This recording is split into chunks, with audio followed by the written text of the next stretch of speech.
To you. My name is Bill Lucas. I'll say a little bit more about that in a second.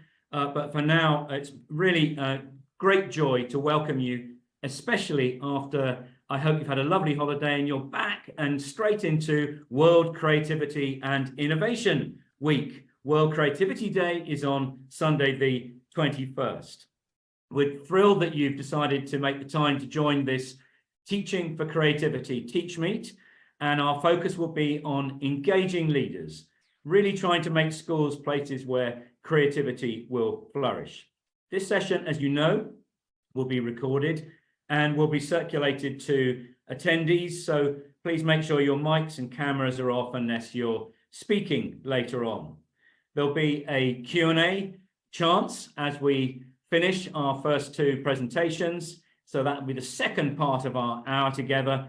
And then we look forward to you communicating with us either through the chat or by raising a virtual or even possibly an actual hand, and we can then bring you into that conversation. Live captions are available for this event. Please click the CC Closed Captions button if you would like to access them. We're also joined by two brilliant BSL interpreters, Steve and Claire, who will be spotlighted during the webinar, but please pin the BSL interpreters if you need that.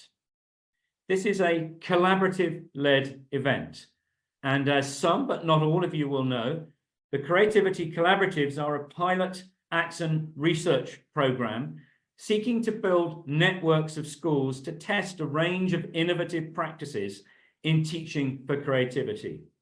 We have an explicit intention that learning can then be shared for the benefit of the system as a whole.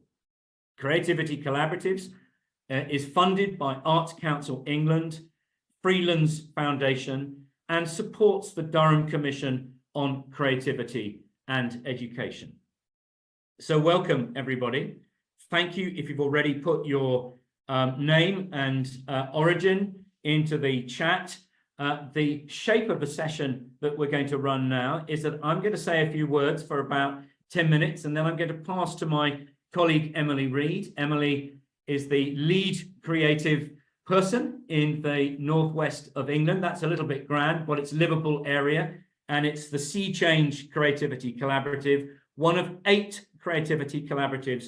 A little bit more in a moment on that from me. So let me share my screen. Let me start us off and tell you a little bit about some of the issues that we're acutely aware of when it comes to ensuring that we engage as widely as possible leaders so that we can embed creativity. And I'm just going to hope that Amanda can just check with me that she can see my screen, and then I'll be good to go. Thank you so much, Amanda. If you like to tweet, that's absolutely fine. If you're screenshotting and tweeting, absolutely fine. So the Creativity Collaboratives, as I've said already, a 3-year investigation into how we can make the business and pleasure of creativity normal in schools, how we can make it an expectation. You can see there a topographical image of where our collaboratives are. Emily's going to beam in from the red blob just to the east of the top part of Wales in a second, and that's the all-important Durham Commission on Creativity and Education, which, if you've not read, do read it. It's a fantastic read. I want to frame what I'm saying with 8 ideas. I'm not going to go into great detail on any of them because I don't have time for that, but I want to share with you the kind of things that school leaders are telling us, and also from the literature of research into this topic, what we know from this more widely. Now, first of all, when I say school leaders, I'm not just talking about formal leaders. I guess Emily may say more about this. Of course, there are head teachers and deputies and heads of department and all the rest of it. But my assumption is that within a school system, there are those working with schools who are playing a leadership role. And in your own classroom, you may well be playing that leadership role. So I'm talking about this in a very broad sense, but I'm also acutely aware that unless we engage the formal leaders of schools, it's more difficult. Much of what you're seeing here is available online, and the Creative Leadership to Develop Creativity Review of Evidence is on the Creativity Exchange website. And I'm sure colleagues will be putting that link in the chat as we go through. So you've got those 8 ideas there. I'm not going to read them through to you because I'm sure you'll have made that connection already. And I'm going to just, in a light touch way, just going to go through each of them. Before I do that, just a word more about me. I'm Professor of Learning here at the University of Winchester, where I am right now. It's my privilege to lead the peer learning group for the Creativity Collaboratives, a network of the schools, not just the leaders, but those who are active in each of the 8 Creativity Collaboratives. In wider roles, I chair the PISA Creative Thinking 2022 test, whose results will be launching in Paris in June. This is the first ever test of creative thinking, and I do a lot of work globally in this space. You could say, I think, not unfairly, it's something of a passion of mine, and I hope that passion comes across in what I'm saying. The first thing that anybody wanting to do here is to make the case, because the case for some people is not made. Not made yet, you might say. So what kind of things might you say? Well, you might focus on how, unless we have the originality and imagination of creativity, we're unlikely to solve the tricky problems we're facing. You might want to dwell on the AI challenge and opportunity that we have. Lots of good evidence about how it improves well-being, and the critical thinking part of it, very important when it comes to checking out whether the source we think is the source is actually the source. Great way of seeing new connections, very much about what it is to express ourselves. We know, interestingly, very much associated with life outcomes, more positive outcomes, and so forth and so forth. There is potentially a holy grail moment if we could show that not only does it make young people or help young people become more creative, it also improves performance. That would be a wonder, would it not? I suspect that in the current exam system, sometimes that may not be the case, because if there's just a set amount of marks for a particular question, and it's only one right answer, that may be tricky. Recently, at the OECD, we've asked school and system leaders what they perceive the challenges to be. And the top 3 are, this is global, an overcrowded curriculum, a lack of assessment focus, and a lack of the kind of professional learning support that you might need. And there are others, of course, including financial constraints, which will appear whenever you ask these kinds of questions. So just hold those in the back of your mind, because as we advocate for creativity, it's worth encouraging ourselves by reminding ourselves that across the world, the status of creative thinking is increasing dramatically. Here's something that I produced a couple of years ago. Again, it's just Google it and you can have your own copy. And I'm very happy to make sure that we share these things with all the attendees, and a lot of them also available on the Creativity Exchange website. In terms of curriculum and pedagogy, we're really making progress. And thanks to the terrific work that Creativity Collaboratives are doing, we're going to make even more progress there. You'll hear more of that from Emily, I know, and others on the call. When it comes to assessment, we're learning, but we have a way to go. And in terms of professional learning, we're definitely learning. And I think that's going to be the focus of much of our endeavor over the coming years. Creativity flourishes best in certain cultures. That's not to say you can't be creative wherever you are, but we know from the literature and from the practices across the world that we've looked at that these kind of things really matter. Let me just give you a moment to read down that list. Slightly neatened up to 10, there might be 9 or 11, and I'm sure there'll be things that you can think of that aren't yet on this slide. It occurs to me, just starting at the very beginning of this list, that very often we're interested in the answer rather than the question. And encouraging better questioning is at the heart, I believe, of what it is to be an inquisitive, imaginative, curious, creative individual. And at the end of this list, those colleagues I work with a lot in secondary schools, and indeed in some cases in primary, tell me there's very little space in the school day for the unexpected. And so recognizing that and recognizing some of the ways in which we can embed these things in the full life of the school is part of what we're trying to do. Which brings me to that very point. It's the case, I think, most people have found, and if you're new to the whole business and joy of embedding creativity, it may be that you've come into this thinking, I wonder if that's largely or even wholly to do with the arts. And the arts are wonderful test beds for creativity, but they're not the only place. And I want to argue that the very first thing that we have to do is understand what we mean by creativity. And I'm going to offer you, in a partisan way, some work we've been doing, but hopefully suggesting that there are huge other ways in which this can be taken forward. So 10 years ago, 12 years actually, we developed this 5-dimensional model of creativity to try and make the whole thing more specific, clear, and intentional.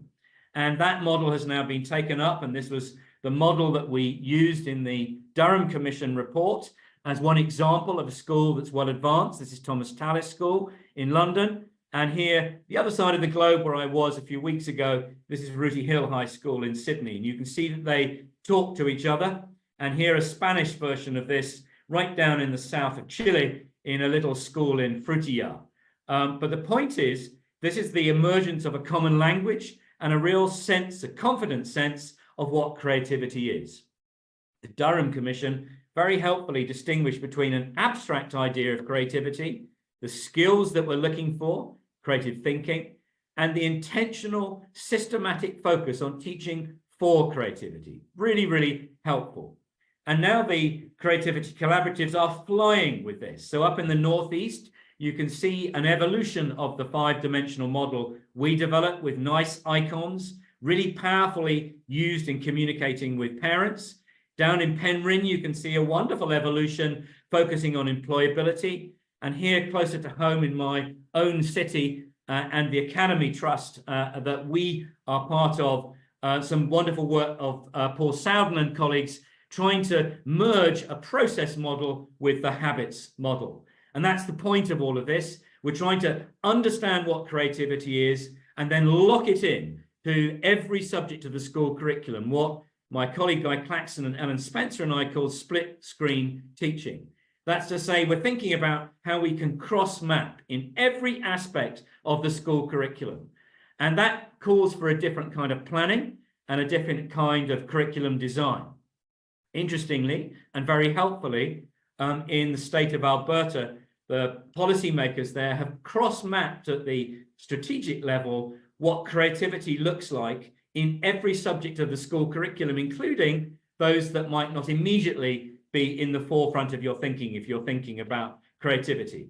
Now, it's not just an individual subject. It might be, and here I'm going to take you not to a creativity collaborative, but to the work of the Bolton Schools Foundations up in Bolton, unsurprisingly, where they're starting very often from the outside stimulus or from young people's interests, and they're really taking a very interdisciplinary look at what's available. Here you can see something I've taken from the Creativity Exchange website. How do you do it then in the classroom? And as a leader, what do you need to know about this? Well, I think the critical thing is, as a leader, to be aware that there are some teaching and learning methods that are going to be more conducive. A phrase that we're increasingly using is signature pedagogies. They're pedagogies that have, if you like, the thumbprint or the DNA of creativity on them.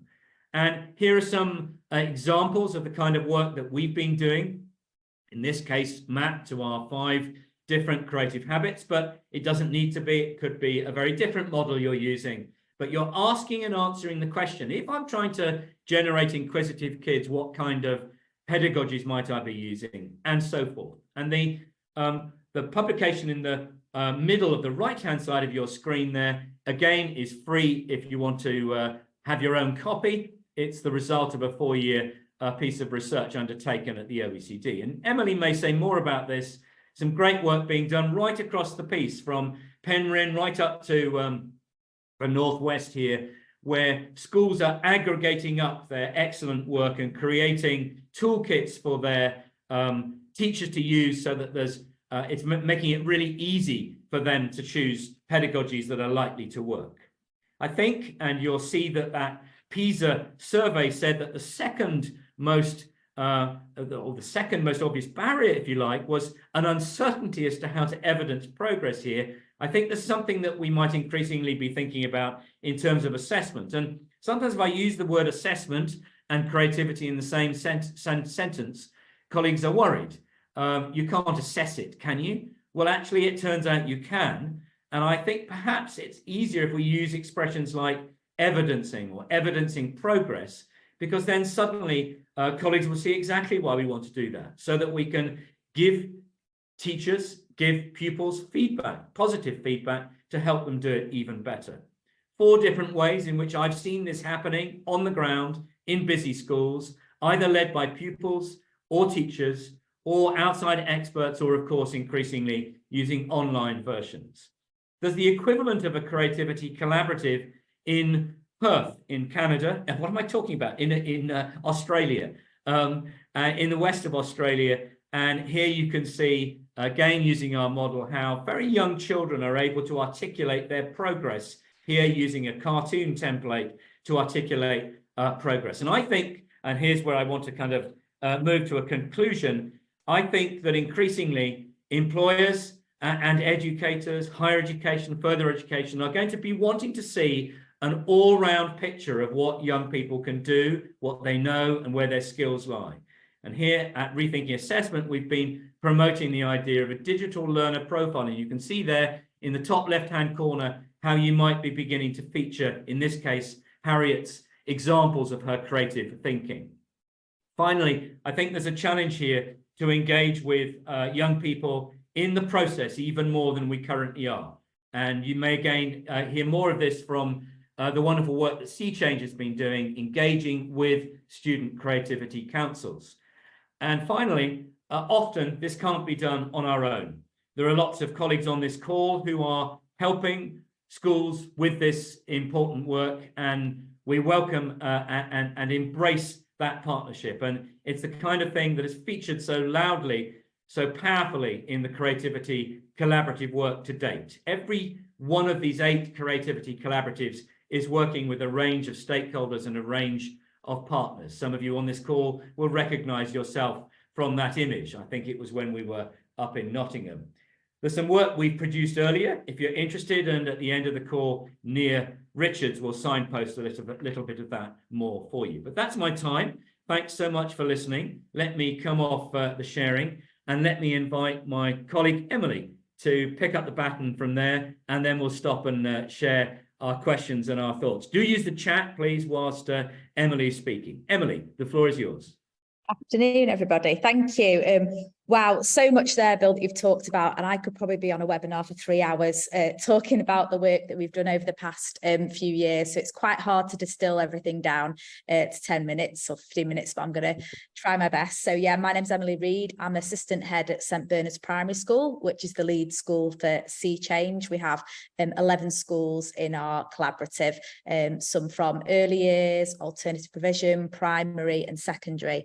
And over the past kind of 2.5 years, we've been looking at creative thinking practices across our schools, working really together closely as a network to develop those practices in our classroom and in our communities as well. So yeah, it's been a long journey. Like I said, there's lots I can talk about, but today I'm trying to really focus with you on kind of how do we really kind of inspire leaders to think about this change, about, you know, embedding creativity in their classroom throughout the curriculum, as Bill said, you know, not just in the realms of the arts, but how creativity is evident in everything that we do. So I just wanted to start by talking about kind of the frameworks Bill was talking about for creativity. And my presentation is not moving on, so just give me a second and I'll see if we're rolling.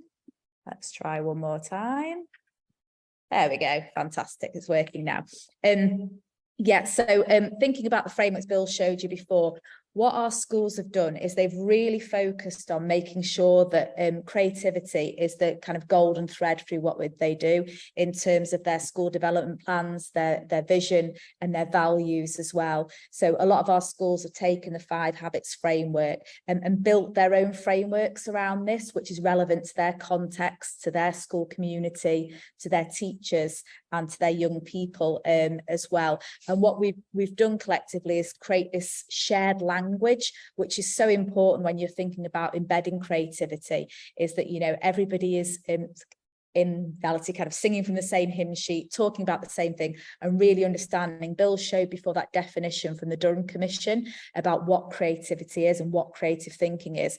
And we spent a long time, probably the first kind of year of our project, to really upskilling our schools and our teachers and our leaders on what it means. What does creativity mean? What does it look like in the classroom? And these frameworks have been invaluable for people to move the work forward and embed it across their schools. So in all of our 11 schools, we've got creativity champions who lead the work. So we've done a lot of professional development with them in terms of creativity, and they've now become researchers in their own classrooms and are delivering creativity across their subjects, across their key stages, across whole schools as well. So, and these frameworks are really, really accessible. Once we've got this shared language, we can then develop the work that we're doing further. So what we've created is toolkits, as Bill mentioned before, to support our teachers and our leaders in driving this creativity work forward. So for each of the 5 habits, we've kind of distilled into the sub-habits what we call like progression grids. So we're not evidence, you know, we're not assessing creativity, we are evidencing it. We're looking at, so for example, if you're going to be developing your persistence and sticking with difficulty, what does that look like at the starting point when you're just starting out? What does that look like when you're developing? And what does it look like when you're an expert? And these learning habits toolkit have been absolutely amazing for our teachers to engage in conversations and discussions with our young people about what they are like as learners and how they're developing their creative habits of mind. So when they're going through this process of learning, where are they, you know, developing their crafting and improving skills? How are they getting better at that? How are they getting better at being collaborative and giving, receiving feedback? And, you know, this is a long piece of work where we work collectively to create these frameworks so that people can engage in these discussions about creativity and move learning forward with the children. But also we found these frameworks have been extremely useful in our senior leadership team meetings, in our staff meetings, for us to reflect personally on how we're developing our own creative habits of mind. I know my colleague Andy Moore won't mind me saying that he sometimes struggles with tolerating uncertainty, and that's something that he's been kind of working on. And all of these habits are really relevant for all aspects of life. You know, it's particularly for our young people moving into future employment as well. And Bill mentioned before, you know, signature pedagogies. We've been developing and refining toolkits that will allow our teachers to develop these creative habits further. So, for example, at my school, we were looking at developing making connections, so the imaginative element of the habits wheel. So we looked at mind mapping and visual mapping as pedagogy and a tool to use in the classroom, and our teachers engaged in research to find out, well, how does using visual mapping enable our young people to become more creative in making connections in their learning within subjects and across subjects there. And we've got some examples there of how we've done that in collaboration as well. But building these toolkits and support has been really valuable, important to drive our creativity work and move it forward. But one thing that I'm really passionate about and want to talk about is just the inspirational work that we've been doing around community and place-based creativity. So connecting our schools with their local community in terms of creativity being a driver for regeneration or improvement. I'm actually currently in New Brighton, which is just up in the Wirral, which is a coastal town which has gone through many years. In the 80s, it was the place to be. Everybody came to New Brighton to the beach, and there's enormous regeneration needed in a kind of a deserted seaside town. So what we've done is our schools in this local area have redesigned their curriculum with regeneration at the heart, and looked at how developing those creative habits of mind can lead to innovative thinking, working in a different way.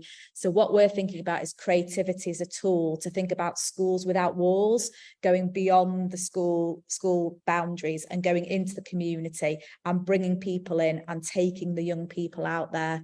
And that's involved things such as we had our Friday night live. So we took over one of the empty derelict, it used to be a supermarket, so it was an old building. Our young people on a Friday night have been practicing putting together bands, musics, productions, performances, and now every month there's a Friday night live where our young people can come and share their talents. We work with local street artists as well to kind of regenerate the area. Local primary schools have reimagined their history curriculum with a focus on the area as well. We're now going to be developing a studio in the building that we're in downstairs so that young people can record tracks and music as well to share, and bringing in our community partners and working in a really creative and innovative way has been really inspiring for our schools, and it's actually brought those creative habits to life. So we've developed the language around creativity in schools, but we've also shared that with our external partners and people in the community, people in business, in further education. And we've now got that shared language. So when we're talking to the young people about developing their creativity, there's a real deep understanding about that. And we're really, really proud of the work that we've done there. We've also done some work in Ellesmere Port, which is near where my school, St Bernard's, is based, working with 3 other organisations. So Theatre Porto, local theatre, Curious Minds, who used to be a bridge organisation for the Northwest, and our local council, looking at the needs of our community. So how can creativity and creative thinking help to regenerate our area, bring arts, culture and creativity to the families and young people of our communities? And sitting at the heart of that was, we had some main priorities. So looking at investing in building in networks of teachers, so we could create those communities of practice around creativity and creative thinking, working with diverse young people inside and outside of school, building partnerships with our local cultural organisations in Ellesmere Port as well, and raising the profile of the area so that aspirations are raised, employment opportunities for our young people, all in mind that, you know, the creative habits sit at the heart of that. So in our schools, we are encouraging our young people to be to persevere, to make connections in their learning, to be resilient, to be problem solvers. And then this then benefits the community that they're going into, and the partners that they're working with are speaking that same language as well. And one of the products is that it was 21 out of our 28 schools across Ellesmere Port are now on their Art Smart journey, working to develop culture and creativity in arts within their schools, but with partnerships across our community as well. And this has been really powerful in our alternative provision, in our trust. So working with those young people that have been really disenfranchised by what's happening in their education experience. And we've connected with a local gym in the area, Two Brothers Gym, for a Weapons Down, Gloves Up initiative. So on a weekly basis, they're working with people at the gym, doing programs and learning around developing self-worth and well-being and developing their creative habits. So the people at the gym are using that creative habits model to engage in conversations with our young people in the hope that we can bring them back into mainstream education as well. And that would be one thing that I'd say, if you're wanting to develop creativity in your schools, that partnerships are key and that they are so important. You know, we've been working with people like Chester Zoo, Wirral Borough of Culture, our local university as well, to engage in programmes and projects that are going to improve educational outcomes for our young people. And creativity has sat at the heart of that. And what we've done is we've aligned our vision for what we want for creativity, and that we want our young people to be able to thrive in the future. And I'll just touch on as well before I finish the importance of young people's voice, which has been a real strength of ours this year that we've tried to develop. At our conference this year, our young people led a roundtable discussion for over 100 delegates around creativity and the importance to them and their lives and how it's going to help them with improved outcomes. They've gone away themselves and designed their own conference, which they led about 3 weeks ago. So there's a group of 15 students in years 10, 11 and 12 delivered a conference about creativity to 60 year 7 to 9 pupils across the secondary school, talking about the importance of creativity, talking about how it's important in their future lives and how they themselves can develop their creative habits of mind. So yeah, I mean, I could, like I say, talk for another hour about all this, but my key messages are making sure you have frameworks and a shared language in place to drive creativity. Go out into a community and find your partners. Who are they that are going to support you on this journey so that, you know, creativity can go beyond the walls of your school? And most importantly, where is the young people's voice in creativity, and getting the feedback from them on their educational experiences? So thank you. Thanks, Emily. That was absolutely wonderful, inspirational, and sparing Emily's blushes.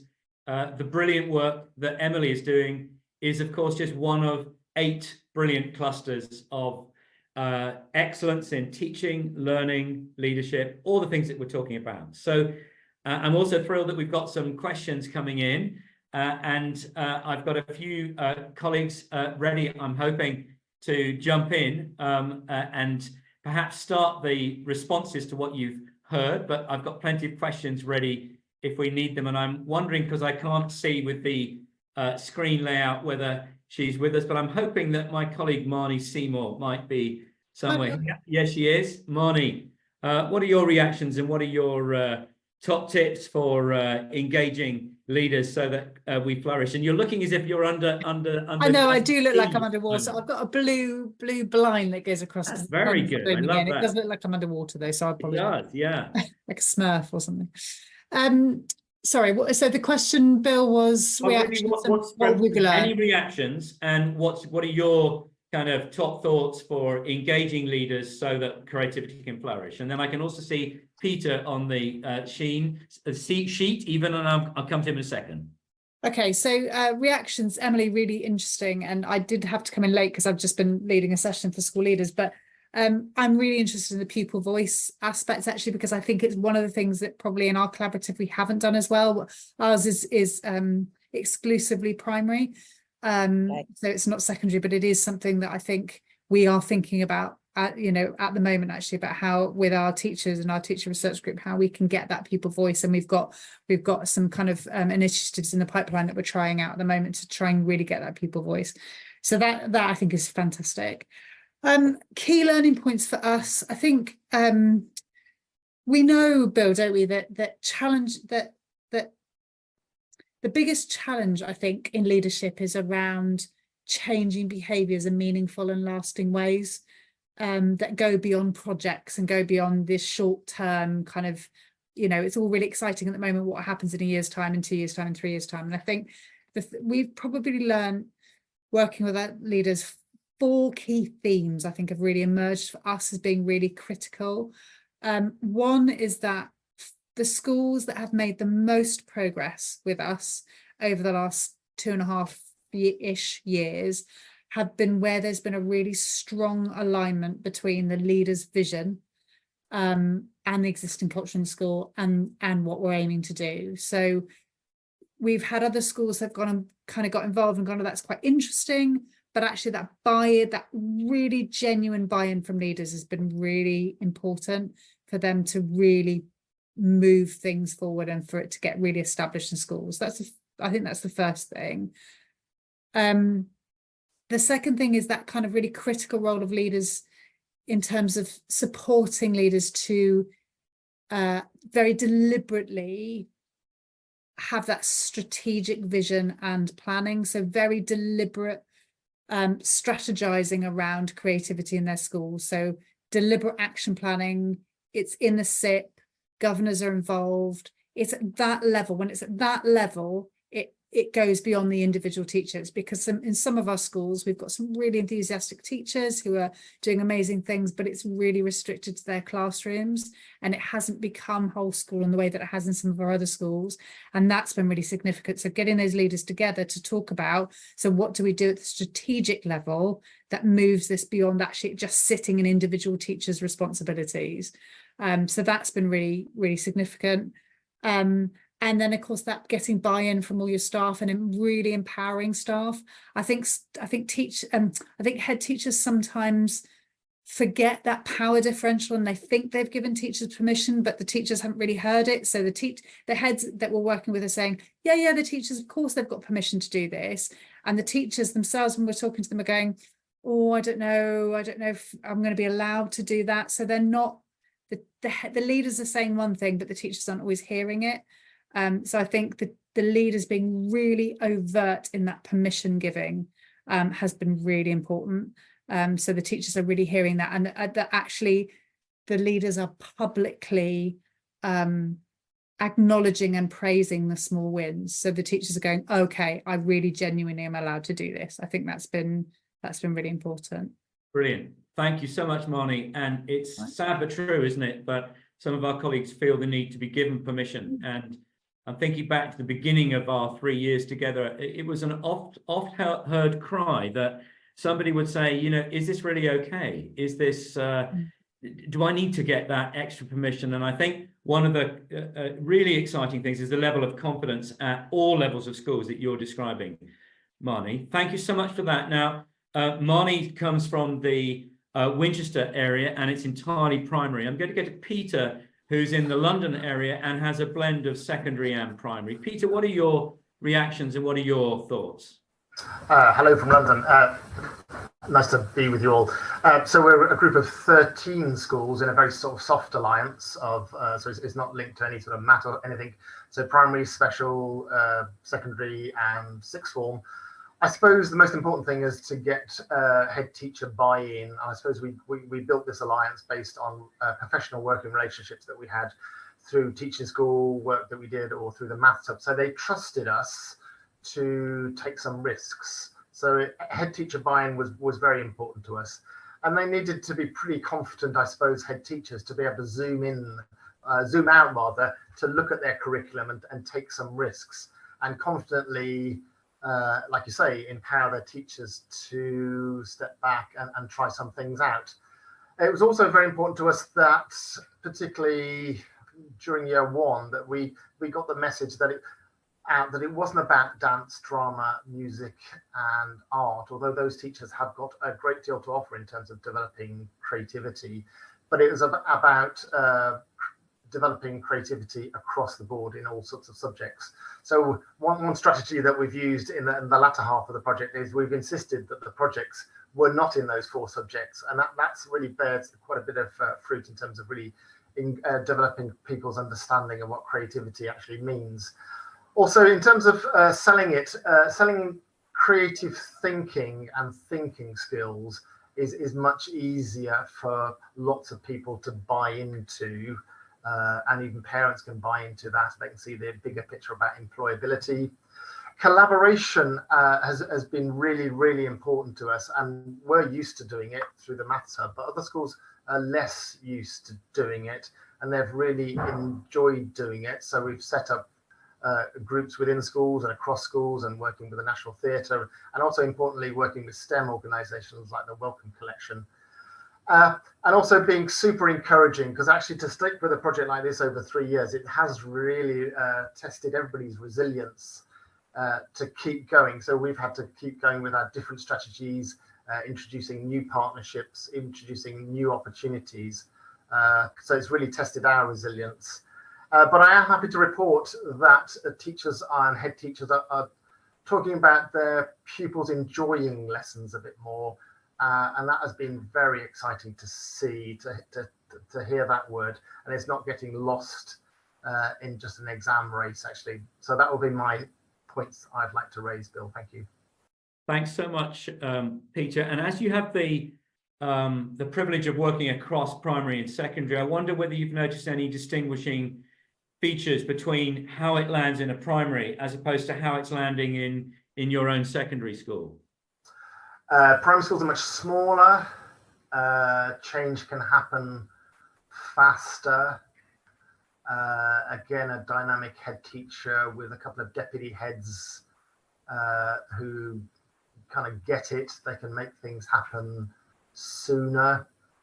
Secondaries can be a bit more resilient, a bit more worried about exam results. I'm making some sweeping generalizations here, actually, but I don't know. Certainly some of our secondary schools post-COVID, they've been talking about they really need to develop the oracy skills of their pupils. They need to get their pupils to be much more engaged in their lessons and a lot less passive. So that's been a way in for some of the schools to start doing developing their pupil skills in terms of working as a team, working on their oracy skills. So that has been very successful in the secondary sector, those team building, those oracy developing skills. So that would be my general comment across the two sectors there, Bill. Thank you so much. Just a few technical things. There's such a rich conversation going on in the chat, and there's a question about how you share the chat, to which I don't have the answer, but I'm sure that my capable colleague Kath will have and will put in the chat for us. There are also some really good questions coming in. I just want to float a couple of them before I look out from the group that's already spoken and just invite anybody who's sitting here virtually thinking, well, I'd like to contribute, or I'd like to ask or say something. And the two questions that I'm just going to signpost her, and one is it's a long-standing, I was going to say it's an old chestnut, I don't mean to deride it, but it's the question of whether there's a huge difference between teaching creatively and teaching for creativity. So I've just put that one out there. And the second is whether or not, if you go down the habit route that I and Emily and others have been espousing, whether that's more helpful in understanding the disciplinary frame. So whether it helps you to start to think like a scientist, or to think like an actor, or to think like an athlete, or whatever it is. I think probably the answer to that one is yes, but let's open this up to dialogue. And if you would like to chat to us now, ask a question or say something, perhaps you can either put your virtual hand up, or because this will then pop into the top of my screen, just turn your camera on so I can see you, and I'll just pause to see if that's possible. Anyone wanting to contribute, wave electronically or literally. And I'll just hold my breath.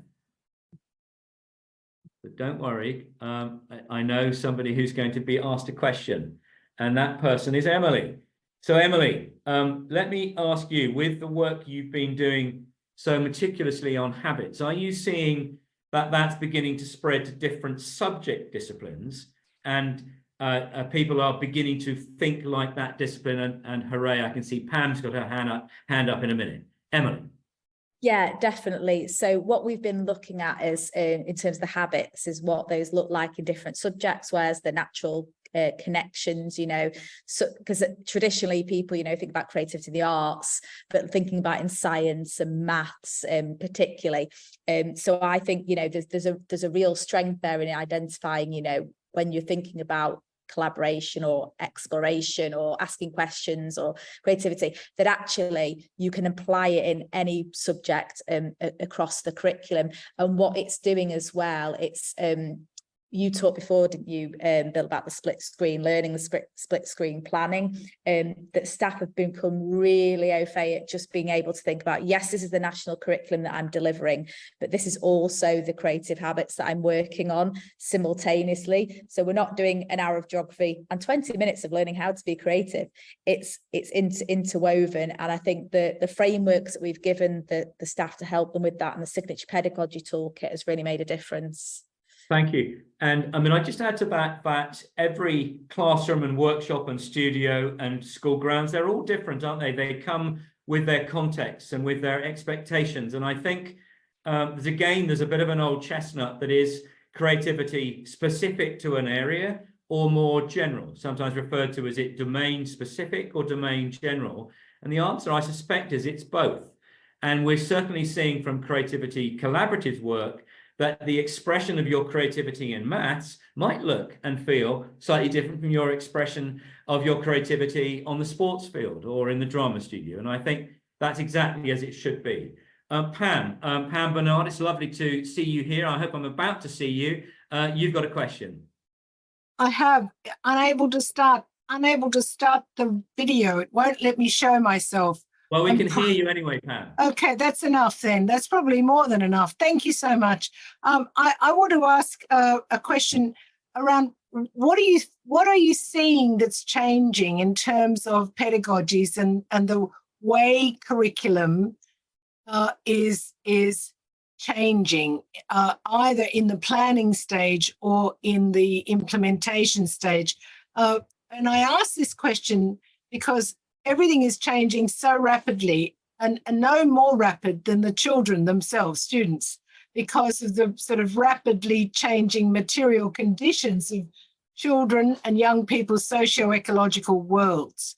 What are you seeing is the sort of, because you're injecting a lot of energy, a lot of focus, a lot of concentrated intention to open up, to all these wonderful concepts and practices. And I just love it. It's like, it's like going on a holiday listening to you guys talk about everything. And I thank you so much. The energy and the determination and the motivation and the inspiration that you're giving is endless.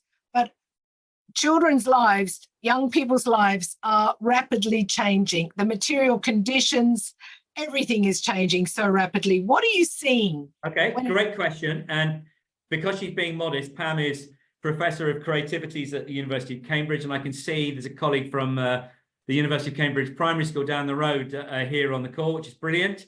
So what are we seeing in terms of changes in pedagogy? I'm actually going to bring Nia Richards in here because Nia has a view of the Northeast, but also lots of experience more widely. Nia, what are you seeing in terms of the changes in patterns in young people's lives and in the pedagogies in classrooms? Thanks, Bill, and thanks, everybody. It's been a great session so far. Similarly to other people who've been involved with the Creativity Collaboratives, we've seen differences across primary and secondary and special education. And one of the really interesting things that we've done along our 3 years is encouraging and putting resource in place to allow schools to go and visit each other.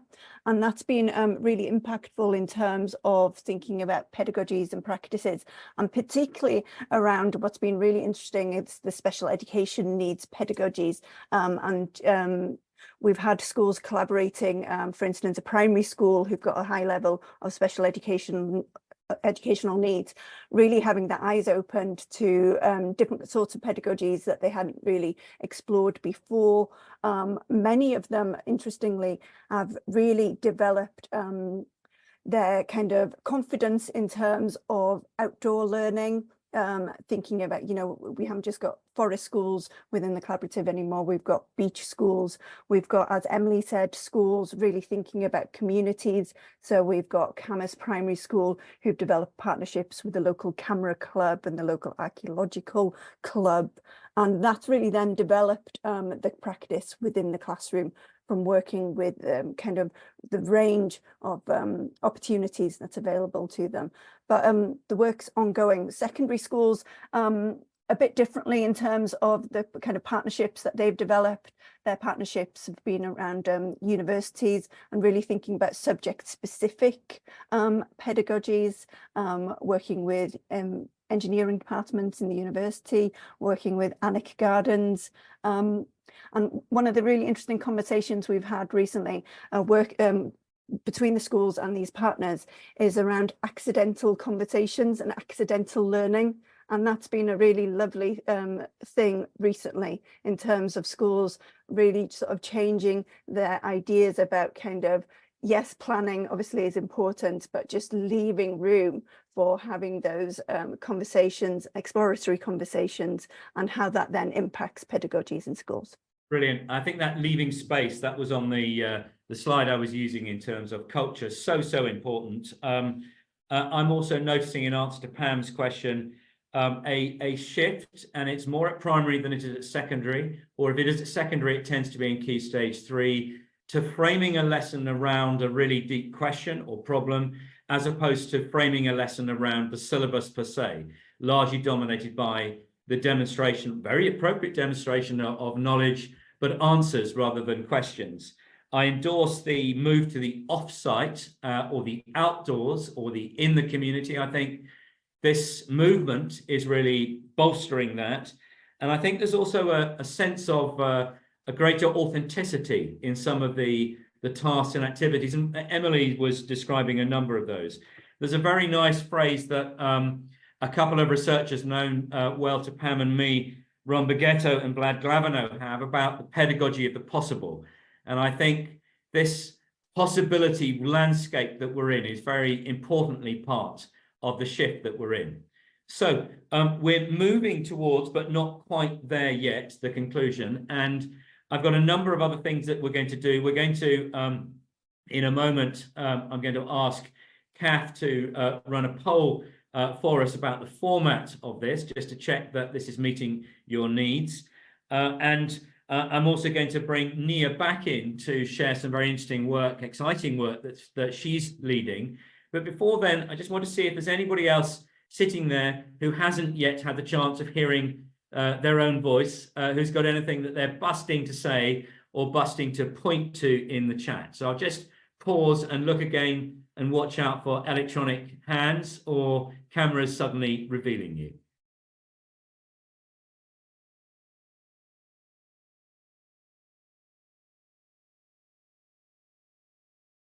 I can see a nice question from the studio.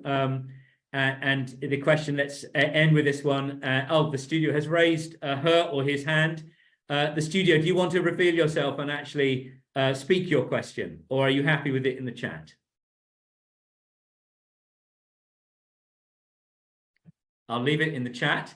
It's hard to, because you can't operate it won't let you change your name or say hello or anything. Or We can hear you. We can hear you. Hi, Bill. Lovely to see you. It's Penny. Hi, Penny. Really nice to see you. Thanks, Pam and Nia, for that. And hi, Emily. Yes, I mean, I work with teachers all the time, as you know. And Emily, we have a lovely project that we just had a fantastic meeting about this morning called School Without Walls, which is in its next phase. But my question is always teachers coming back to say, so explain the difference between imagination and creativity in your pedagogical approach. And what would you say, maybe Bill and Nia, about, you know, how that is manifest in your work? Great question. And Penny's named herself in the wonderful name, Professor of Imagination, in the chat, if you've not caught up with that. Nia, you were name checked there. What's your answer to Penny? Thanks, Bill, and thanks, Penny. Lovely to see you and hear you. So yeah, that's a really lovely question, and I can't say that at this moment that I have a specific question, specific answer. We in the Northeast Creativity Collaborative also use the Creative Habits of Mind as our framework. Interestingly, along the way, some of the schools have adapted it. There's one school that already used the word curiosity, so therefore don't use the word inquisitive. They've changed it to curiosity, but there's been no kind of pushback, no kind of adaptation of the word imagination. That is kind of the one that is there, that's absolutely clear to everybody and really embraced.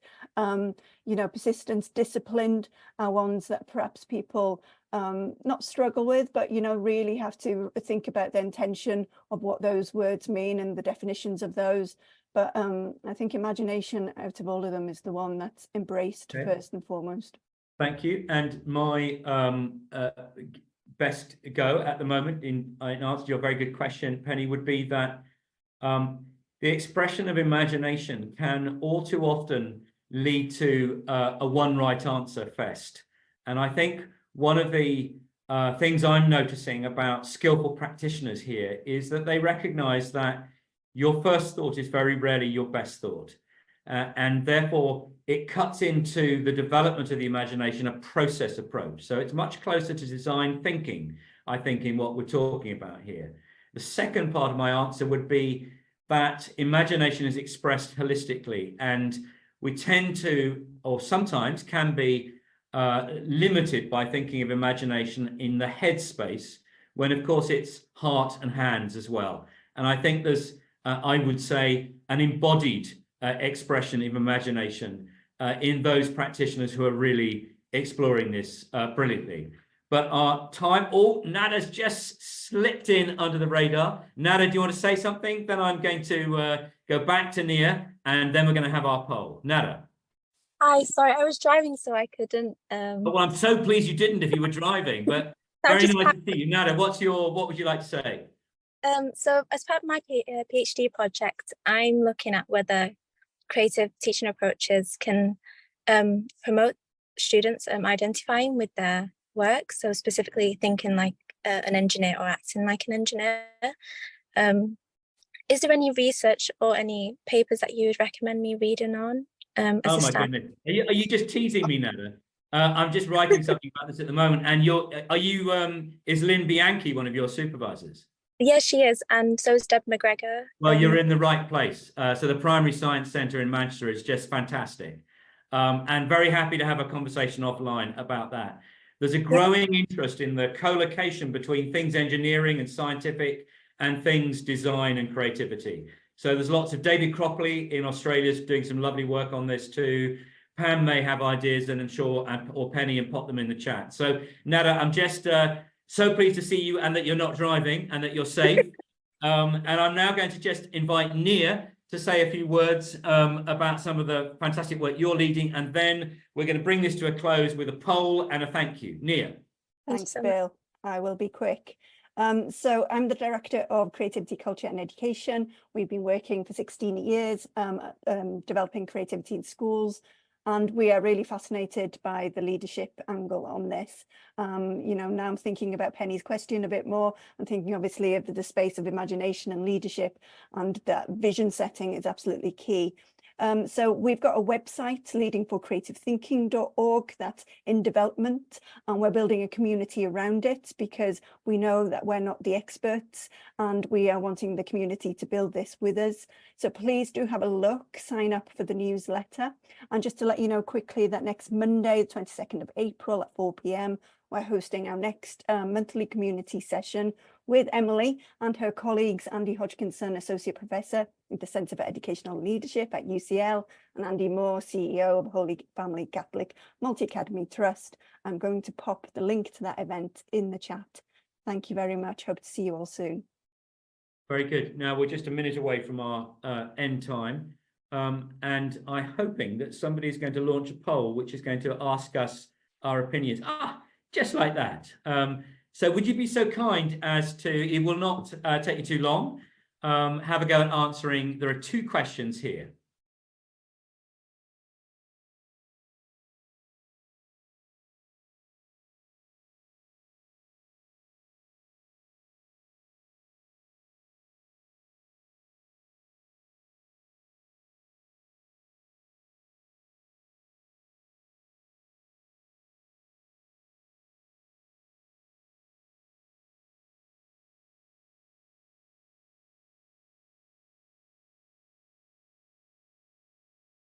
Emily getting some fantastic feedback here, deservedly so.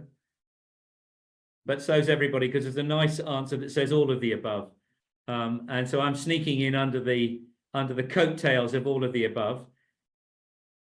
Do you want to show the result of that first question, or is it possible for colleagues to go straight on to the second question? We can go straight on to the second. Thank you. Thanks, Ken.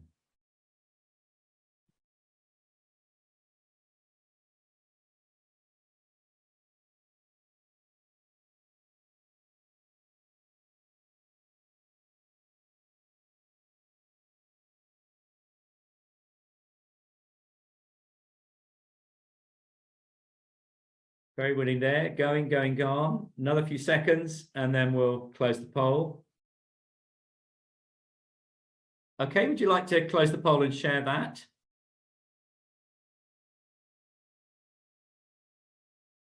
All of the above scoring very well on question 1.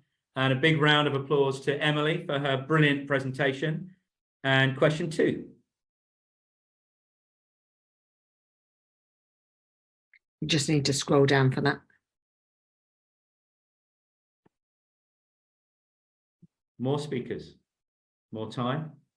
About right. Okay, that's really, really helpful food for thought. More of the same, but a bit different. Thank you so much. It remains for me now to say thank you to everybody for joining us for this fantastic discussion on leadership. We really hope you've got something out of it. And the poll that you've just seen will inform us to make it even better next time. The next session is already scheduled. And somewhere on a bit of paper near me, I've written it down. I think it's Wednesday, the 8th of May. And we're really looking forward to you joining us there. Please do book your free place on that. We'll be talking about explicitly some of the things we touched on today, how creativity is not the sole preserver of the arts, but is relevant in every subject of the curriculum. But thank you so much for the support team, our signers, our technicians, our colleagues at Art Council England, the Freelance Foundation for supporting us, and most importantly, Emily Reid, our contributor today, and all the other brilliant individuals in the Creativity Collaboratives. Thank you so much, and goodbye for now.